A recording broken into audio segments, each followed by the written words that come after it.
So my question to you is, as the United Nations High Commissioner of Human Rights, so it's been a month since the social protests began, and Again in Chile? Yes, in Chile, sorry. Okay. And in response to them, President Pinera declared a state of emergency, which has been described by the media as the biggest crackdown on protesters since the Pinochet dictatorship. To date, there have been around 200 people shot in the face, resulting in blindness in an almost systematic manner. And the head of public prosecutions estimates between 1,000 and 2,000 formal allegations of abuse, including sexual violence, torture. There have been 24 deaths, 7,000 detained, including children and adolescents, and it seems to be ongoing. My question to you is, who is responsible, in your opinion, for overseeing the actions of Chile's security forces? How will they be called into account for these alleged human rights abuses? And is President Pinera directly accountable? And if not, who is?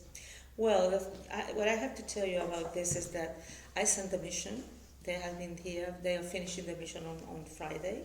They're going to have a report.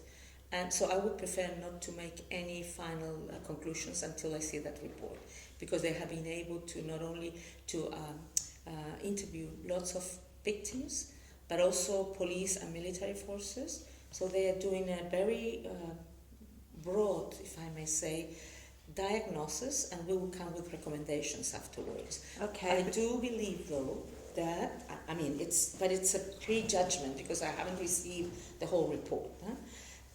But I have spoken with the President of the Republic twice.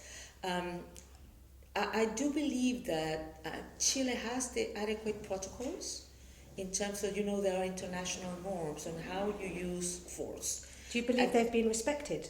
Well, that's what I tell you, it's a prejudgment because, first of all, security forces should not use unless they really have a direct threat.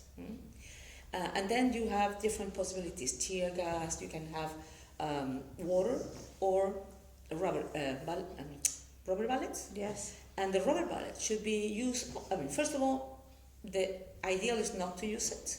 That's I'm talking about the international protocols, and I suppose the police national protocols as well are the same in compliance. And it should, if you need it, you should use it from the navel to down, never up. When you hear there is so many people I don't know how many they have lost their seeing, but 150 to date. No. I know 200 people have had injuries in the eyes because of the tear gas. Not the tear gas, but the tear gas goes in a solid thing, and so they receive not the tear gas, but the, how do you call it, casket or canister, or because of rubber bullets. And so my prejudgment is that the protocol is not being followed because there are clear indications. You should never fire from above, and you should never fire it up from the wrist. Yeah, from the belly button. And because you see that much, but I really would prefer to receive the whole report to make conclusions. Because, first of all, it's not my duty to define responsibility, because Chile is a country where there is the rule of law, and many of these cases are on the prosecutor's office, and the judicial system will be the one who will define. And there are already some militaries under the prosecutor's office. There have been investigations on because some of them are held responsible or held accountable for. However, the police chief said that he would not take anyone to task, and he has been seen on television and made a clear statement that he will protect his police forces. And the reports that we're receiving out here are really serious. Does this also apply to the 18 rapes or alleged rapes? We were going to make we are not in the ICC, neither a tribunal. We're not a tribunal. As Human Rights Office, what we do is we collect information. We make a report of what happened, and then we do recommendation. It is the judicial. In Chile, there is rule of law. If the judicial system and the President of the Republic last night has said there won't be impunity, and that he will be holding accountable the perpetrators. If that doesn't work, well, there will be a new thing that we need to then define, and we will do the follow-up to ensure that the recommendations will be followed. And of course, many of them, and there's a lot of mechanisms in case that those things don't happen, because people can go to the Inter-American Court, the Human Rights Court.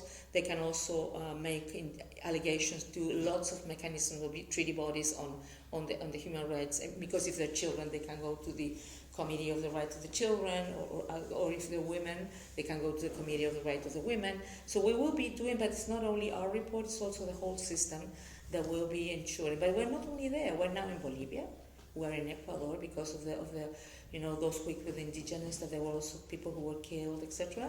And now we're in Bolivia because many people have been killed as well. So unfortunately, we have been seeing in all these protests, and it's not Chile, it's many places. You see it in Lebanon, in Guinea, in many places of the world. People are in the streets because of inequalities or demanding more freedom or more democracy in places where the president wants to change the constitution to be there forever. And people don't want that. They want more democratic rules. And unfortunately, many times they are met with excessive force.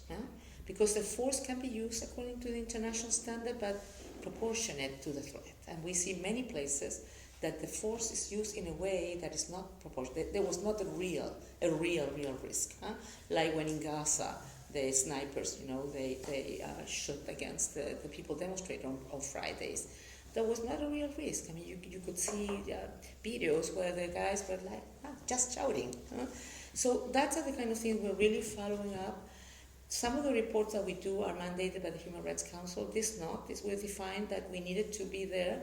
We were asked by Parliament and by the President of the Republic, and we will, launch a report saying, but also recommendations of what to do and in terms of, and of course, accountability is one of the issues that we always believe is essential. Would you accept this letter on behalf of the Chilean community that are very worried about the situation in Chile? Yes, thank you. I'm very worried as well, but I have to be neutral, objective, impartial as High Commissioner. I have my own feelings in my heart, but and we have to do the things in a way, but I have my own, I'm very concerned.